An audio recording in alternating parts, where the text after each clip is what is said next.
കാര്യങ്ങൾ ഇങ്ങനെ സത്യസന്ധമായിരിക്കെ എന്തുകൊണ്ടാണ് കേരളത്തിൽ അങ്ങനെ ഒരു മനോഗതിയില്ലാതെ അല്ലെങ്കിൽ അത്തരത്തിലൊരു ദുഷ്ടലാക്കോടുകൂടിയല്ല പല സാമ്പത്തിക സ്വകാര്യ സ്ഥാപനങ്ങൾ ഇവിടെ പ്രവർത്തിച്ചു വരുന്നത്? എന്നിട്ടും എന്തുകൊണ്ട് കേരളത്തിലെ സ്വകാര്യ സാമ്പത്തിക സ്ഥാപനങ്ങൾ, സ്വകാര്യ പണമിടപാട് സ്ഥാപനങ്ങൾ തകരുന്നു എന്നുള്ള ഒരു പ്രധാന ചോദ്യമാണ് നമ്മുടെ മുന്നിൽ ഉയർന്നു നിൽക്കുന്നത്.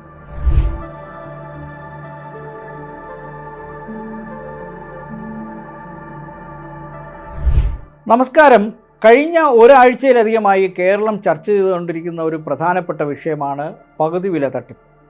ഈ പകുതി വില തട്ടിപ്പുമായി ബന്ധപ്പെട്ട് ഇപ്പോൾ നിരവധി പ്രമുഖരുടെ പേരുകൾ ഇതിനോടകം തന്നെ മാധ്യമങ്ങളിലെല്ലാം ഇടം പിടിച്ചെങ്കിലും അതുമായി ബന്ധപ്പെട്ട അന്വേഷണങ്ങളൊന്നും തന്നെ പുരോഗമിക്കുന്നില്ല എന്നുള്ളതാണ് ഒരു പ്രധാനപ്പെട്ട വസ്തുത. എന്നാൽ നമ്മൾ ഒരു കാര്യം ഇവിടെ ചർച്ച ചെയ്യാൻ പോകുന്നത് മറ്റൊരു പ്രധാനപ്പെട്ട വിഷയമാണ്. ഇന്ത്യയിലെ എല്ലാ സ്ഥലങ്ങളിലും സാമ്പത്തിക സ്ഥാപനങ്ങൾ, നിരവധി സ്വകാര്യ സാമ്പത്തിക സ്ഥാപനങ്ങൾ പ്രവർത്തിക്കുന്നു. തമിഴ്നാട് എടുത്താലും, കർണാടകം എടുത്താലും, ആന്ധ്ര എടുത്താലും, ഡൽഹി എടുത്താലും, ഇന്ത്യയിലെ മറ്റ് വിവിധ സംസ്ഥാനങ്ങൾ എടുത്താലും നിരവധി സാമ്പത്തിക സ്ഥാപനങ്ങളാണ്, സ്വകാര്യ സാമ്പത്തിക സ്ഥാപനങ്ങളാണ് പ്രവർത്തിച്ചത്. എന്നാൽ ഇത്തരത്തിൽ പ്രവർത്തിച്ചു വരുന്ന സ്വകാര്യ സാമ്പത്തിക സ്ഥാപനങ്ങളിൽ ഒരു സ്ഥാപനങ്ങൾ പോലും തകരുന്നില്ല, മറ്റ് സംസ്ഥാനങ്ങളിൽ തകരുന്നില്ല എന്നുള്ളതാണ് യാഥാർത്ഥ്യം. എന്തുകൊണ്ട് കേരളത്തിൽ മാത്രം സാമ്പത്തിക സ്ഥാപനങ്ങൾ, അതായത് ഒരു സാമ്പത്തിക സ്ഥാപനം തുടങ്ങിക്കഴിഞ്ഞാൽ ഒരു വർഷം അല്ലെങ്കിൽ 2 വർഷം കഴിയുമ്പോൾ കേരളത്തിൽ ആ സാമ്പത്തിക സ്ഥാപനത്തിന് ഷട്ടർ വീഴുന്നു? അപ്പോൾ എന്തുകൊണ്ടാണ് കേരളത്തിൽ സാമ്പത്തിക സ്ഥാപനങ്ങൾ ഗതിപിടിക്കാതെ പോകുന്നത്, അല്ലെങ്കിൽ അത്തരത്തിൽ സാമ്പത്തിക സ്ഥാപനങ്ങൾ തകർന്നു പോകുന്നതിനുള്ള പ്രധാന കാരണം എന്താണ് എന്നുള്ള ഒരു വസ്തുതയാണ് നമ്മളിപ്പോൾ ഇവിടെ വിശദീകരിക്കാൻ ഉദ്ദേശിക്കുന്നത്. അതായത് കേരളത്തെ സംബന്ധിച്ചിടത്തോളം, കേരളത്തിൽ ഒരു സാമ്പത്തിക സ്ഥാപനം ആരംഭിച്ചു കഴിഞ്ഞാൽ ആ സാമ്പത്തിക സ്ഥാപനത്തിൽ ചിലപ്പോൾ സ്വകാര്യ നിക്ഷേപങ്ങളായിരിക്കും, അല്ലെങ്കിൽ വ്യക്തികളിൽ നിന്നായിരിക്കും, അല്ലെങ്കിൽ സമൂഹങ്ങളിൽ നിന്ന്, മറ്റുള്ളവരിൽ നിന്നായിരിക്കും, സാധാരണക്കാരിൽ നിന്നായിരിക്കും ചിലപ്പോൾ ആ സാമ്പത്തിക സ്ഥാപനം ഫണ്ടുകൾ സമാഹരിക്കുന്നത്. ഈ സാമ്പത്തിക സ്ഥാപനങ്ങളെല്ലാം ആരംഭിക്കുന്നത് തന്നെ പൊതുജനങ്ങളുടെ നന്മ ലക്ഷ്യമാക്കിയിട്ടാണ്. അല്ലാതെ ആർക്കെങ്കിലും ഇവിടുന്ന് പണം കൊള്ളയടിച്ച് വിദേശ രാജ്യത്തേക്ക് കടത്തിക്കൊണ്ടുപോയതായിട്ട് ഇന്ന് വരെ ഒരു ചരിത്രം പരിശോധിച്ചാൽ പോലും നമുക്ക് കാണാൻ കഴിയില്ല. അങ്ങനെ ഒരു സാമ്പത്തിക സ്ഥാപനവും കേരളത്തിൽ നിന്ന് ഫണ്ട് സമാഹരിച്ച്, ഇപ്പോൾ നമ്മൾ ഡൽഹിയിലെല്ലാം കേട്ടിട്ടുണ്ട്, അതായത് വൻകിട ബാങ്കുകളിൽ നിന്നും, നാഷണലൈസ്ഡ് ബാങ്കുകളിൽ നിന്നും കോടികൾ വായ്പ എടുത്ത് ആ വായ്പാ തുകയുമായി അവർ വിദേശത്തേക്ക് മുങ്ങുകയും വിദേശത്ത് വ്യവസായം തുടങ്ങി അവിടെ ജീവിതം നയിച്ചു പോവുകയും ചെയ്യുന്ന പല വാർത്തകളും നമ്മൾ വായിച്ചിട്ടുണ്ട്. ലളിത് മോദിയെ പറ്റിയും അല്ലെങ്കിൽ വിജയ് മല്യയെ പറ്റിയൊക്കെ ഉള്ള വാർത്തകൾ നമ്മൾ നേരത്തെ മാധ്യമങ്ങളിൽ പ്രത്യക്ഷപ്പെട്ടുള്ളതാണ്. ശതകോടികളാണ് ഇവർ ബാങ്കുകളിൽ നിന്നും വായ്പ എടുത്ത് വിദേശത്തേക്ക് മുങ്ങിയത്. അത്തരത്തിൽ മുങ്ങിയ വിജയ് മല്യയെ ഇപ്പോഴും ഇന്ത്യയിലേക്ക് മടക്കി കൊണ്ടുവരാൻ നമ്മുടെ സർക്കാരുകൾക്കോ മറ്റ് അധികാരികൾക്കോ കഴിഞ്ഞിട്ടില്ല എന്നുള്ളതും ഒരു വസ്തുതയാണ്. ഏറ്റവും കൂടുതൽ ചർച്ച ചെയ്യപ്പെടുന്നത് കേരളത്തിലെ സാമ്പത്തിക സ്ഥാപനങ്ങളെക്കുറിച്ചുള്ള തകർച്ചയാണ്. കേരളത്തിലെ സാമ്പത്തിക സ്ഥാപനങ്ങൾ, മിക്കവാറും സാമ്പത്തിക സ്ഥാപനങ്ങൾ, സ്വകാര്യ സാമ്പത്തിക സ്ഥാപനങ്ങളെല്ലാം തന്നെ പൊതുജനങ്ങളിൽ നിന്ന് ചിലപ്പോൾ ഫണ്ടുകൾ സ്വീകരിക്കുകയും ആ ഫണ്ടിന്മേൽ അവർ പ്രവർത്തനം നടത്തിക്കൊണ്ടിരിക്കുന്ന സ്ഥാപനങ്ങളാണ് ബഹുഭൂരിപക്ഷം. എന്നാൽ ഇത്തരത്തിലുള്ള നമ്മൾ പത്രങ്ങളിലോ മാധ്യമങ്ങളിലോ ചാനലുകളിലോ കേൾക്കുന്ന തരത്തിൽ കോടിക്കണക്കിന് രൂപ സമാഹരിക്കുകയും ഈ തുക വിദേശത്തേക്ക് കടത്തി അവിടെ ഏതെങ്കിലും മലയാളി സുഖമായി ജീവിക്കുകയും ചെയ്യുന്ന ഒരു വാർത്തയോ അല്ലെങ്കിൽ അത്തരത്തിലുള്ള ഒരു വസ്തുതകളോ നാളിതുവരെ നമുക്ക് വായിക്കാനോ അല്ലെങ്കിൽ പുറത്തോ വന്നിട്ടില്ല എന്നുള്ളതാണ് ഒരു വസ്തുത. കാര്യങ്ങൾ ഇങ്ങനെ സത്യസന്ധമായിരിക്കെ എന്തുകൊണ്ടാണ് കേരളത്തിൽ അങ്ങനെ ഒരു മനോഗതിയില്ലാതെ അല്ലെങ്കിൽ അത്തരത്തിലൊരു ദുഷ്ടലാക്കോടുകൂടിയല്ല പല സാമ്പത്തിക സ്വകാര്യ സ്ഥാപനങ്ങൾ ഇവിടെ പ്രവർത്തിച്ചു വരുന്നത്? എന്നിട്ടും എന്തുകൊണ്ട് കേരളത്തിലെ സ്വകാര്യ സാമ്പത്തിക സ്ഥാപനങ്ങൾ, സ്വകാര്യ പണമിടപാട് സ്ഥാപനങ്ങൾ തകരുന്നു എന്നുള്ള ഒരു പ്രധാന ചോദ്യമാണ് നമ്മുടെ മുന്നിൽ ഉയർന്നു നിൽക്കുന്നത്. ഞങ്ങളുടെ അന്വേഷണത്തിൽ കേരളത്തിൽ പ്രധാനമായും ഈ സ്വകാര്യ പണമിടപാട് സാമ്പത്തിക സ്ഥാപനങ്ങൾ തകരുന്നതിന് പിന്നിൽ ചില ലോബികൾ ഇവിടെ പ്രവർത്തിച്ചു വരികയാണ്.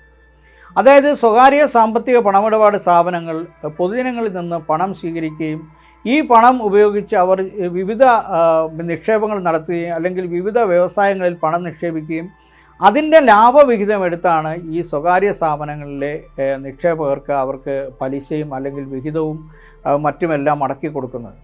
എന്നാൽ ഇങ്ങനെ പ്രവർത്തിച്ചു കൊണ്ടിരിക്കുന്ന സ്ഥാപനങ്ങളെ ചില കള്ളക്കഥകൾ ഉണ്ടാക്കി ബ്ലാക്ക് മെയിൽ ചെയ്ത് അവരിൽ നിന്നും പണം തട്ടിയെടുക്കുന്ന വലിയൊരു ഗൂഢസംഘം കേരളത്തിലെമ്പാടും പ്രവർത്തിച്ചു വരുന്നു. ചിലർ വിവരാവകാശ പ്രവർത്തകരുടെ പേരിലാണെങ്കിൽ, മറ്റു ചിലർ രാഷ്ട്രീയക്കാരുടെ പേരിലായിരിക്കും, അല്ലെങ്കിൽ ഏതെങ്കിലും സന്നദ്ധ സംഘടനകളുടെ പേരിലായിരിക്കും, അല്ലെങ്കിൽ ഏതെങ്കിലും റിട്ടയേർഡ് ഉദ്യോഗസ്ഥന്മാരായിരിക്കും ഇത്തരത്തിലുള്ള ബ്ലാക്ക് മെയിലിംഗ് നടത്തി മറ്റുള്ളവരെ ഭീഷണിപ്പെടുത്തി, അതായത് ഇത്തരം സ്വകാര്യ പണമിടപാട് സ്ഥാപനങ്ങളെ ഭീഷണിപ്പെടുത്തി വരുതിയിലാക്കി അവരിൽ നിന്നും നേട്ടം കൊയ്യുന്ന നിരവധി വ്യക്തികൾ നമ്മുടെ സമൂഹത്തിൽ പ്രവർത്തിച്ചു വന്നു. ചിലർ മനുഷ്യാവകാശ പ്രവർത്തകരുടെ വേഷമണിഞ്ഞാണ് ഇത്തരം ധനകാര്യ സ്ഥാപനങ്ങളെ ഭീഷണിപ്പെടുത്തി വരുന്നത്. അത്തരത്തിൽ ഒരു സംഭവമാണ് കഴിഞ്ഞ ദിവസം നമ്മുടെ കോഴിക്കോട് കേന്ദ്രീകരിച്ച് ഉണ്ടായിരിക്കുന്നത്. കോഴിക്കോട് ഒരു റിട്ടയർഡ് പോലീസ് ഉദ്യോഗസ്ഥനായ അദ്ദേഹം വടകരയിൽ ആണ് അദ്ദേഹത്തിൻ്റെ സ്വദേശം. വത്സൻ എന്നാണ് അദ്ദേഹത്തിൻ്റെ പേര്. അദ്ദേഹം പോലീസ് ഡിപ്പാർട്ട്മെൻറ്റിൽ നിന്നും SP റാങ്കിൽ റിട്ടയർഡ് ചെയ്ത ഒരു ഉദ്യോഗസ്ഥനാണ്. ഇദ്ദേഹം നിരവധി സാമ്പത്തിക സ്ഥാപനങ്ങൾക്കെതിരെ അദ്ദേഹത്തിൻ്റെ റിട്ടയർമെൻറ്റിന് ശേഷം പരാതികൾ കൊടുത്തിട്ടുണ്ട്. അതായത് പണമിടപാടുമായി ബന്ധപ്പെട്ടുള്ള സാമ്പത്തിക സ്ഥാപനങ്ങളിൽ അദ്ദേഹം പണം നിക്ഷേപിക്കും. അതായത് ചെറിയ തുകയായിരിക്കും അദ്ദേഹം നിക്ഷേപിക്കുന്നത്. നിക്ഷേപിച്ച ശേഷം ഈ സ്ഥാപനവുമായി യാതൊരുവിധ കാരണവുമില്ലാതെ കലഹം ഉണ്ടാക്കുകയും ആ കലഹം ഉണ്ടാക്കിയതിന് ശേഷം ആ സ്ഥാപനത്തിൻ്റെ പേരിൽ പരാതികൾ കൊടുക്കുകയും അധികാരികൾക്ക് പരാതി കൊടുക്കുകയും സ്ഥാപനങ്ങളെ പൂട്ടിപ്പിക്കുകയും നിരവധി പേരെ വഴിയാധാരമാക്കുന്ന ഒരു പ്രവൃത്തിയാണ് അദ്ദേഹം നടത്തിക്കൊണ്ടിരിക്കുന്നത്. അങ്ങനെ കേരളത്തിലെ ഒരു 3-4ഓളം ധനകാര്യ സ്ഥാപനങ്ങളെ അദ്ദേഹം പൂട്ടിച്ച ഒരു ചരിത്രം കൂടി ഇദ്ദേഹത്തിനുണ്ട്. കേരളത്തിലെ നിരവധി പേരാണ് ഇദ്ദേഹത്തിൻ്റെ ഈ ഇത്തരത്തിലുള്ള നീച പ്രവൃത്തികൾ കാരണം നിരവധി പേർക്ക് തൊഴിൽ നഷ്ടപ്പെട്ടിട്ടുണ്ട്. യാതൊരുവിധ കാരണവുമില്ലാതെയാണ് അദ്ദേഹം ഇത്തരത്തിലുള്ള പ്രവൃത്തികൾ ചെയ്യുന്നത്. മറ്റ് ചില വമ്പൻ ധനകാര്യ സ്ഥാപനങ്ങൾക്ക് വേണ്ടി ആണ് ഇദ്ദേഹം ഇത്തരത്തിലുള്ള പ്രവൃത്തികളിൽ എന്നുള്ളതാണ് ഇപ്പോൾ ഞങ്ങളുടെ അന്വേഷണത്തിൽ മനസ്സിലാവുന്നത്. പോലീസ് സർവീസിൽ നിന്നും മാന്യമായ തുക പെൻഷൻ ലഭിക്കുന്ന ഒരു ഉദ്യോഗസ്ഥൻ കൂടിയാണ് ഈ വത്സൻ എന്ന് പറയുന്ന റിട്ടയർഡ് SP. മാത്രമല്ല അദ്ദേഹം കോഴിക്കോട് വടകരയിൽ പോലീസിൻ്റെ ക്യാൻറ്റീൻ നടത്തുന്നതിൻ്റെ ഒരു ചുമതല കൂടി അദ്ദേഹത്തിനുണ്ടായിരുന്നു. അദ്ദേഹം അവിടെ ക്യാൻറ്റീൻ നടത്തിക്കൊണ്ടിരിക്കുമ്പോൾ തന്നെ അദ്ദേഹത്തിന് സർവീസ് ചട്ടം ലംഘിച്ച് അദ്ദേഹത്തിന് ജീപ്പ് ഉപയോഗിക്കാൻ പോലീസ് ഡിപ്പാർട്ട്മെൻറ്റിൽ നിന്ന് തന്നെ അദ്ദേഹത്തിൻ്റെ ചില സ്വാധീനം കാരണം അദ്ദേഹത്തിന് പോലീസ് ജീപ്പ് ഉപയോഗിക്കാൻ റിട്ടയർമെൻറ്റിന് ശേഷവും പോലീസ് ജീപ്പ് അദ്ദേഹം ഉപയോഗിച്ചിരുന്നു എന്നുള്ളതാണ് പുറത്തു വരുന്ന വാർത്തകൾ. ഇങ്ങനെ സ്വന്തം ജീവിതത്തിലും കുഴപ്പങ്ങൾ കാണിക്കുന്ന അല്ലെങ്കിൽ കുഴപ്പങ്ങൾ നടത്തുന്ന ഒരു ഉദ്യോഗസ്ഥനാണ് നാട്ടിലെ സ്വകാര്യ പണമിടപാട് സ്ഥാപനങ്ങളെ നേർഗതിയിലാക്കാനുള്ള അല്ലെങ്കിൽ നേർവഴിയിലാക്കാനുള്ള ശ്രമങ്ങൾ എന്ന ഭാവേന അദ്ദേഹത്തിന് ഒരിക്കലും ഒരു സ്ഥാപനത്തിനെ അല്ലെങ്കിൽ സാമ്പത്തികമായി അസ്ഥിരപ്പെടുത്തുക അല്ലെങ്കിൽ സാമ്പത്തികമായി നേർവഴിയിലാക്കുക എന്നുള്ളതല്ല അദ്ദേഹത്തിൻ്റെ ഉദ്ദേശം. പകരം അദ്ദേഹം മറ്റ് ചില ആളുകൾക്ക് വേണ്ടി വിടുപണി ചെയ്യുന്ന തരത്തിലാണ് സാമ്പത്തിക സ്ഥാപനങ്ങളെ ആക്രമിക്കുന്നത്. അതിനുവേണ്ടി അദ്ദേഹം വിവരാവകാശ അപേക്ഷകൾ കൊടുക്കുക, കള്ളപ്പരാതികൾ അയക്കുക, ആ സാമ്പത്തിക സ്ഥാപനത്തിൽ നേരിട്ട് ചെന്ന് ചെറിയ തുക, അതായത് ഒരു 25,000 രൂപ അദ്ദേഹം ഡെപ്പോസിറ്റ് ചെയ്യും. ഡെപ്പോസിറ്റ് നൽകിയതിന് ശേഷം ഒരു മുന്നറിയിപ്പുമില്ലാതെ ആ സ്ഥാപനത്തിനെതിരെ ഒരു പരാതി പോലീസിൽ കൊടുക്കും. അതായത് തൻ്റെ ഡെപ്പോസിറ്റ് തുക മടക്കി നൽകുന്നില്ല എന്ന് ഒരു പരാതി കൊടുക്കുന്നു. ഈ കള്ളപ്പരാതി കൊടുത്തതിന് ശേഷം ഈ കള്ളപ്പരാതി കൊടുക്കുമ്പോൾ ഈ സ്ഥാപനമോ അല്ലെങ്കിൽ ഈ സാമ്പത്തിക സ്ഥാപനത്തിലുള്ള മറ്റുള്ളവരോ അല്ലെങ്കിൽ ഏത് ശാഖയാണോ അവർ പോലും ഈ സംഗതി അറിയുന്നില്ല. ഇത്തരത്തിൽ പോലീസ് സ്റ്റേഷനിൽ നിന്ന് ഒരു ഫോൺ കോൾ വരുമ്പോഴായിരിക്കും ഈ സാമ്പത്തിക സ്ഥാപനത്തിലുള്ളവർ അറിയുന്നത് ഇങ്ങനെ ഒരാളൊരു പരാതി കൊടുത്തിട്ടുണ്ടെന്നും അല്ലെങ്കിൽ അത് തനിക്ക് പണം കിട്ടാനുണ്ടെന്ന് അല്ലെങ്കിൽ തൻ്റെ പണം ആവശ്യപ്പെട്ടുകൊണ്ട് ഒരു നോട്ടീസോ അല്ലെങ്കിൽ ഒന്നും തന്നെ ഇദ്ദേഹം സമർപ്പിക്കാറില്ല.